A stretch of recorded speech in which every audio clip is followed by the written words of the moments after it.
Hello everyone, myself Dr. Upendra Kumar, Assistant Professor in Computer Science and Engineering Department, IET Lucknow.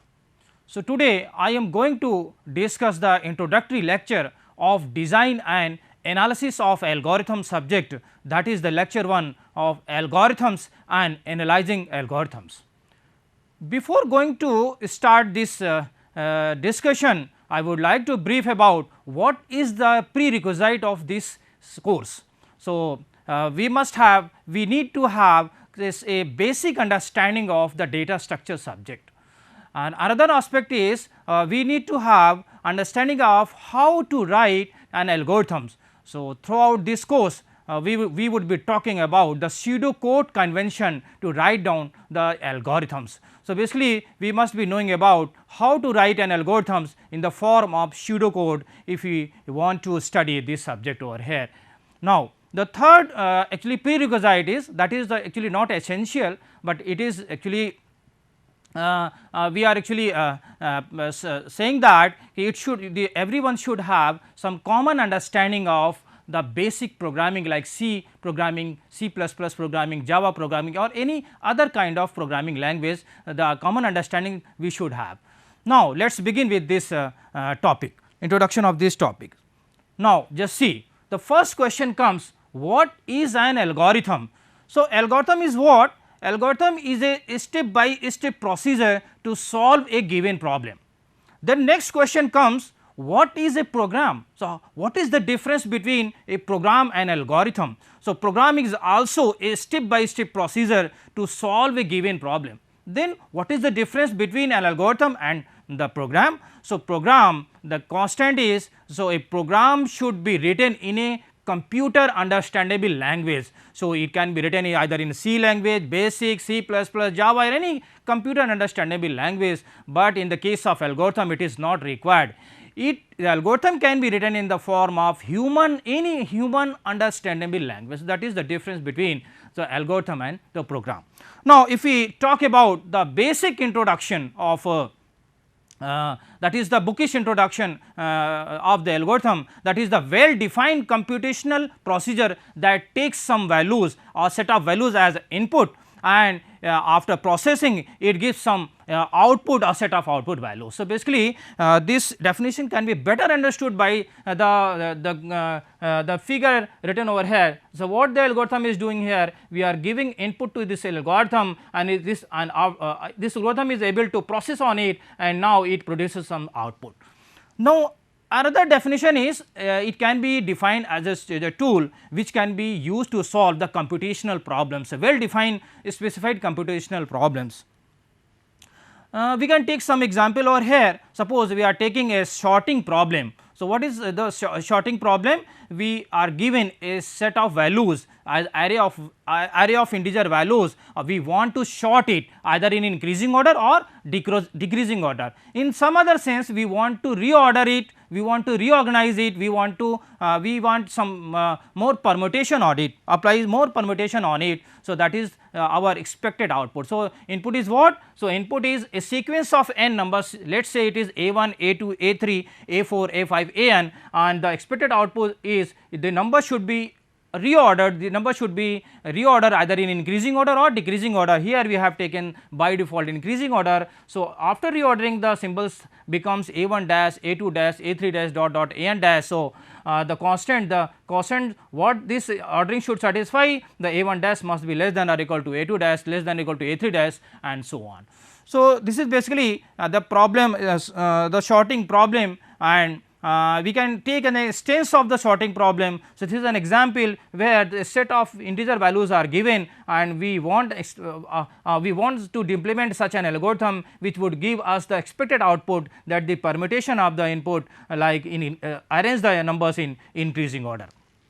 Now, just see what is the need of algorithm. So, why we need development of algorithms? So, basically a lot of problems are available in a real time scenario where we need development of algorithms. For example, very well known project, that is the Human Genome Project, everyone must be knowing about it. So, basically this project is working on identifying around 1 lakh genes of the human DNA. It is also working on determining the sequences of around 3 billion chemical base pairs.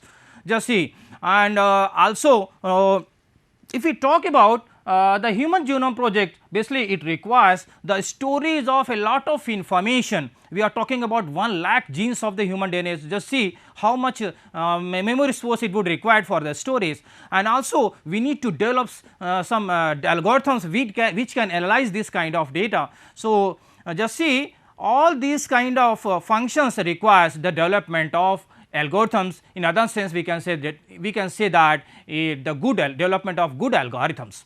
Now, another example is the huge network. If we talk about the internet, so basically what it requires development of such an algorithm which can efficiently manage and manipulate the large amount of data which is being produced day by day through the internet. So, the third application is the e-commerce. So, basically where we place the order to purchase the items, and delivery also we get the delivery on time. So, all these kind of facilities requires development of good algorithms in order to actually facilitate the services through e-commerce. And there are so many other problems. So, we have listed only few problems over here. The shortest path problem. So, we want to find out the shortest. We have set of number of paths available. We just want to find out the shortest path among them. Similarly, the matrix chain multiplication algorithms, then string matching algorithm. There are so many various problems are available, or we need to develop a good algorithms in order to solve those kind of problems. Now, this now the important topic comes, that design and analysis of algorithm. This is the topic of our coursework. So, here we have two important terms, that is the design. First one is the design and the second one is the analysis. So, once we have a logic to solve a given problem, we need to convert it into an algorithm. So, basically there is a need to convert our logic into some statements, so that we can implement a code regarding that in order to solve that problem. So, how we can design an algorithm? So, basically there are so many design techniques are available based on which we can design our algorithms. So, for example, the design strategies are the incremental approach. If we talk about different sorting algorithms like bubble sort, selection sort, insertion sort, they are basically based on incremental design approach, because here in these cases we develop each component one by one, that is why it follows incremental approach. The next is the divide and conquer approach. The merge sort and the quick sort, both are actually based on divide and conquer approach, where we divide a problem into a number of sub problems, and those sub problems are solved recursively, and finally we combine those solution of those sub problems, we get the final solution. Similarly, the grid strategy, backtracking, branch and bound, approximation, randomization, all these types of design strategies can be used to design the algorithms. Now the question comes, so if we have a problem, we want to design such an algorithm. So, this algorithm may be suited which kind of design strategies? So, definitely every problem, a set of problem can be suited to a particular design strategy, some other set of problems can be suited to another set of strategies. So, we cannot say that every time a particular problem or a particular set of problem will be suited to a particular type of design strategies. No, it depends upon what kind of problem we have, that according to that we can apply the design strategies. Now we come to the another topic, that is the analysis of algorithm. So, why we need analysis of algorithm? We just want to estimate the computing resources, what kind of computing resources an algorithm can have, resources that a algorithm can have a need. Just see, means what kind of hardware, what kind of processor, what kind of how much RAM memory, so how much network speed, and so many other factors are actually responsible in order to analyze an algorithms. So, basically if we talk about type of analysis, so basically there are two types of analysis, the priori analysis and the posteriori analysis. Priori analysis is actually is done during the implementation of during the algorithm design. So, we do not do this kind of analysis after implementation. So, we does this kind of analysis before implementation. We basically the objective of this kind of analysis is to estimate how much time our algorithm would take, how much memory space our algorithm would take if you are going to implement actually implement that algorithm into our code. So, the another is the posterior analysis. Basically, this is done after the implementation when we have converted our algorithm to the program. So, basically the posterior analysis is actually calculating the actual running time of an of a program, while prior analysis basically is not exactly giving the actual, but it is estimating the running time of algorithm which is near to our actual running time. So, basically throughout this course most of the time we would be talking about the priori analysis of algorithm. Priori analysis, one more important thing is we ignore some factors like the hardware factors, how the hardware affects the performance of a algorithm, some other factors also, network factors, memory access factors, data accessing factors. So, generally we would ignore all these kind of factors in case of priori analysis. We would concentrate on how much running time it would be taking, how much memory space it would be taking if we go further to implement our algorithm. Now, the third is the time and space complexity. So, already this is our prime aspect. To analyze an algorithm, we want to calculate the time complexity, we want to find out the space complexity. So, time complexity is what? How much time an algorithm would take in execution. Similarly, how much memory space it would take an algorithm if we convert it into a code form. Now, the another point is, so we just want to do a feasibility analysis, feasibility study whether this algorithm can be implemented in the form of code, it would be feasible or not. So, this kind of analysis will also required in this case. So, definitely the last line says that we need correct algorithms to be analyzed. So, no need to analyze the incorrect algorithms, obviously we need always the correct algorithms. Now, just see. This is the requirement, what are the basically prerequisite of algorithm analysis and what are the different objectives. So, to analyze any algorithm we always need to have some mathematical model. Without mathematical model we cannot analyze any kind of algorithm. So, in this case whatever the model we would be using a RAM model which would be discussed in next slide. Now, what we do here, what is the objective of our algorithm analysis is that we just want to estimate the time complexity and the space complexity. Basically, we are not actually talking about the exact time complexity, exact running time required by an algorithm, but here we are estimating the running time and space time requirement of an algorithm. Now, just see one more important thing that we would analyze here, that how our algorithms will behave on real machines, real computers.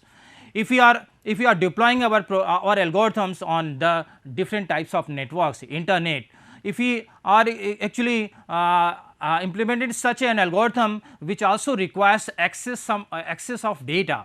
So, basically this kind of impact would also be analyzed in this case over here.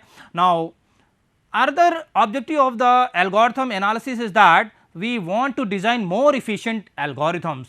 So, basically what we do, we keep on analyzing algorithms, we keep on changing our algorithms, we keep on designing our algorithms, and based on this algorithm analysis we are in a situation to come in a situation where we have more efficient algorithms. The last objective is the compare the algorithms to get the better algorithm. So, without algorithm analysis we cannot compare two algorithms. If we are not able to compare two algorithms, we are not able to find out better algorithms, we are not able to design better algorithms. So, obviously the mathematical model which is required to run our algorithm, that is RAM model, that is the random access machine. So, which would be using in this course for analysis of the algorithm. Just see, for every model it will have some assumptions. Without assumptions we cannot define any model that is actually theoretical model. Here RAM is a theoretical model that is actually giving the estimate of running time, that is not giving the exact running time of an algorithm. So, what are the assumptions? The first assumption is, now just see, our first assumption is every single instruction, every single line which has some operations like addition, multiplication, some if conditions, that would take single unit step time. So, every single instruction that would consider this kind of operation would be considered as it would take a single unit step time. The second thing is loop and subroutines, they will not be considered as a single simple operations, they would be considered as a composition of single step operations. So, that is why, so how many times the loop will run, that would also count that number of unit step times that it would take. Now, the third is here we will assume that the every memory access will exactly take single unit time, although it would not be the case for the real time scenario, but in order to simplify our analysis, we consider that each memory access takes only single unit time. So, this is what are our assumptions. These are the some of the main points of analyzing algorithms. The time resource requirement depends on the input size. So, every time if you are talking about the running time, so basically we will be talking that we will be estimating the running time with respect to the input size. So, what is input size? In general sense, most of the time it would be the number of elements present in our input data, whatever the input is given to the algorithms.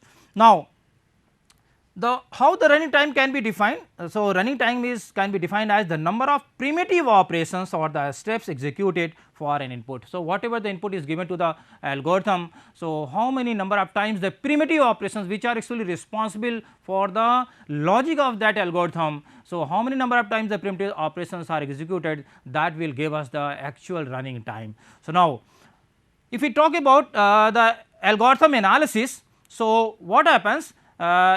We analyze the algorithm for the three different cases: the base case, the average case and the worst case scenario. So, what is the base case? Base case is when an algorithm takes minimum number of steps for the execution. What is the worst case? When the algorithm takes the maximum number of steps to be executed, and the third is the average case, which is actually the in between case between the base case and the average case. So, if we talk about analyzing algorithms, so every time the algorithm, we cannot consider that an algorithm lies in the base case or the worst case. So, somehow it will lie in between the base case and average case. In that case, the average case scenario comes over here. Now, if we talk about the sorting problem, so what happens? If the elements are already in sorted order, so definitely this is the case of base case. So, it will require minimum number of comparisons, and resultantly what will happen? It will require very less number of time, less number of running time. If we talk about worst case, so the worst case for the sorting will be if the elements are already in reverse order. So, it would take highest number of comparisons. So, it would require the higher running time to execute. So, that is the worst case. And if we talk about the average case, so average case is what? The half of the elements are in sorted order and other half of the elements are in reverse order. So, basically it would take the average time, that is why this is the average case scenario for the sorting. Now, we are going to discuss about how to analyze the insertion sort. So, first we will take the case of base case. Now, see here we are not going to discuss about the logic part, just see here how it works. In insertion sort, basically there are two loops. First one is the for loop and second is the while loop. Basically there are two loops and the while loop acts as a inner loop for the for loop. Now, see what happens in this case. The outer loop for loop actually telling us that it runs from 2 to n, it means there are n minus 1 number of iterations it has. Now, the inner loop tells that how many number of comparisons it requires. Basically, first time what happens in this example, so first time it will take the second element as the key element over here. So, this key this element will be assigned with the key. Now, this element will be compared the previous element. So, if we talk about the first iteration, it will have only one comparison. If we talk about the second iteration, it will have two comparisons. If we talk about third iteration, it will have 3 comparisons. So, it depends on the value of j how many times this while loop runs over here. Now, Just see, if 2 is compared with 5, if 2 is if 5 is greater than 2, so what will happen, this the element will be shifted to right side. So, what happens inside the while loop, this element a of I is plus 1 is equal to a of I, what happens, the element is shifted to right side. Now, just see in the second slide, second part. So, 5 is shifted one position to the right side, now this position it becomes blank. Now, just see, there are no more elements to compare. So, finally, what happens, if we come out this while loop, we are placing a of I plus 1 is equal to key. So, this key value is placed in this position, this is a blank position. So, in place of 5, 2 will come over here. So, this is how this algorithm works. Now, see, we are going to analyze this algorithm. Just see how we can analyze this algorithm. Basically, it will consider each statement one by one. We are considering that the first line takes how much time. If we run one time, so it takes C1 cost. If we run if second line run one time, so it takes C2 cost. C2 cost means the time it takes in running one time. So, C1, C2, C3 and so on. So, here we have considered the cost of each statement running one time. Now, we just want to find out how many times this statement will run during the completion of complete run of this program. So, once we are able to find out these number of times, we will multiply the cost with the times, and when overall we sum up these values. So, we are able to find out the time complexity of this algorithm, total time taken by this algorithm, the estimate time of taken by this algorithm. Now, see how many times they are running. So, if we talk about the body part of the for loop, so now for loop is running from 2 to n means n minus 1 time. So, the body part each statement will run n minus 1. Just see here, this is running n minus 1 time, n minus 1 time, n minus 1 time. We know that each loop runs one more time than its body. So, if the body is running n minus 1 time, so this for loop will run n times over here. Just see now. Then what about the inner loop? We know that inner loop runs its maximum time for a particular value of outer loop. If you take a particular value of j, so inner loop will inner loop while loop will run completely. So, what happens? It depends on the value of j, how many times this while loop runs. So, just see here, it will run up to this condition satisfied. Once this condition is unsatisfied, the control will come out this while loop. So, now see, for example, for the value of j, we take that it runs how much time, Tj times, we are considering that it runs Tj times for a value of j. So, what will happen, there are two statements which are basically inside the while loop. So, these two statements will run Tj minus 1 time, one less time with respect to the while loop. So, here just see, here they are running Tj minus 1 time, Tj minus 1 time, for what? For a single value of j. If you talk about all the values of j, all the values of outer loop, so we will put here a summation. So, it will have summation of j is equal to 2 to n Tj, summation of j is equal to 2 to n Tj. Just see, and the last line, since this last line is out of this while loop, but inside the scope of this for loop, so it will run n minus 1 time. Now, if anyhow we are able to find out this value and we multiply it with this, each individual cost, and we summing up, so we finally what we get, we will get the final solution over here. Now, if we talk about the best case, so best case already we have told you that the best case occurs when the elements are already in sorted order. So, what would happen? In that case, this condition will be always false, means this while loop will run only one time for each value of j, and for the first time also it will come out from the while loop, means it will run only one time for each value of j. So, what will happen? These two lines inside this while loop will not run. So, definitely this Tj will be, the value of Tj will be what? 1, and what will happen? The rest of the lines they will not run any time. So, it will become 0.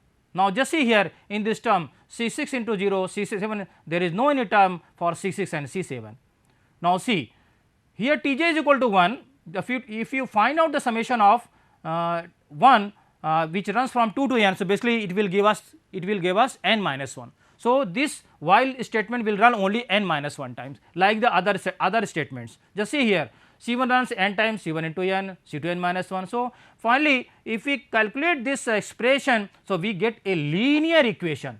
This linear equation tells that the time complexity of insertion sort for what? For the base case base case depends on the linear function of input size n. So, we can say that the complexity of insertion sort for the base case will be omega of n. Now, just see, if we talk about the worst case analysis, so in worst case what will happen, this for loop, this inner while loop will run maximum number of times. So, the value of T j will be what? In that case the value of T j will be j. If value of j is 2, so it will run it will run to 1 times. If value of j is 3, it will run 2 times. So, the value of T j will be 1. If we put the value of T j over here this, so this is nothing but what? The summation of n minus 1 natural number. The formula says that n plus 1 by 2, summation of n natural numbers says that the formula that n plus 1 by 2. So, we will put here the value of this one. So, what we get here? We get a quadratic equation here, we get a quadratic equation over here, just see. So, what it does, what it says, in worst case the time complexity of insertion sort varies with the square term of input size, that is why its complexity comes big of n square. Similarly, for the average case we will put the value of T j as a j by 2. So, it will also give us the same kind of equation, quadratic equation, and the complexity will come as theta of n square. This is all about the analysis of the insertion sort. Similarly, we can analyze the merge sort also, which is depends on divide and conquer strategy. What happens? There are basically 3 steps over here. We divide the array into 2 equal subarrays of size n by 2, then we solve these 2 subarrays, and finally what we do, we combine the solution of these 2 subarrays to get the final answer. Just see here in this diagram, we have a array of size n, we are going to split it into 2 subarrays of size n by 2. Now, they are unsorted. To sort it out, then we pass it into the merge sort function, we get the sorted array of size n by 2. After getting the solution of these 2 subarrays, if we combine it, so we get finally the sorted order of n elements. So, this is how the merge sort works. So, and this is the what the merging operation. While merging the 2 subarrays, we have to care about they should be in sorted order. We are merging 5 and 2, they are arranged over here. Now, the 2 comes first and the 5 comes later on. So, this is how the merging operation takes place. So, here we are not concentrate on the logic part, but we are actually concentrate on the analysis part of this algorithm. Just see here, if we talk about the merging algorithm, so here what we are taking, we are splitting the array into 2 subarrays L and R, and finally what we get, we are combining these 2 subarrays while we are taking care of the sorting. The first block, this is a linear term, basically takes the single unit time. The second block, what we are doing here, we are basically splitting a array into 2 subarrays, populating 2 subarrays of size each size n by 2. So, n by 2 plus n by 2, that is n. So, complexity will come theta of n. Similarly, this will take the linear time, so theta of 1, and the other part where we are actually merging 2 subarrays of size n by 2 basically, so it would take theta of n time. If we sum up these complexity, so it comes a linear form, a n plus b form. So, the complexity of merging operation in merge sort takes, so basically theta of n. Just see, if we talk about merge sort algorithm, this step takes theta 1 time, this step takes t of n by 2, t of n by 2, and theta of n. So, basically overall the complexity t of n. So, what will we get the final recurrence for the merge sort? So, n size t of n is equal to 2 t n by 2 plus theta of n. Basically, theta of n is the complexity of the merging operations. This is what, this can be solved with the recursion tree method. Just see here in this diagram, what we are doing, we are splitting the n size array into 2 equal subarrays t n by 2 t n by 2, and the merging cost is what? The merging cost is C n over here. Now, again they are splitting by n by 4 and n by 4, and the merging cost will be of what? C n by 2. So, this is your resultant recursion tree, and we can see that in each level we are getting the merging cost, that is the C n. How? C n by 2 plus C n by 2, it will be given C n. So, if we sum up all these costs, so every level if you are getting the cost C n. If anyhow we are able to find out, if you are able to find out the height of the tree or the total number of levels of this recursion tree, so we can find out the final complexity of the sorting algorithms. Though this is actually complete binary tree, so the height will be always come log n. So, number of levels will be 1 more than log of n. So, though how can we compute the complexity? So, the total number of levels are log of n plus 1, and the each level comprises C n. So, we multiply is, so basically it comes in the form of C n L G n plus C n. So, if we are considering the higher order term, the complexity comes to T of n is theta of n L G n. Similarly, this is actually efficiency comparison, where insertion sort, and we have compared the insertion sort and merge sort for different values of input. We see that for 10,000 value, the insertion sort is working better than the merge sort, while rest of the values of n, merge sort is working better than the insertion sort. What does it mean? It means that if we have if we actually run, if we consider the large value of n, in that case merge sort works better than the insertion sort. This is all about the first chapter of this design and analysis of algorithm course.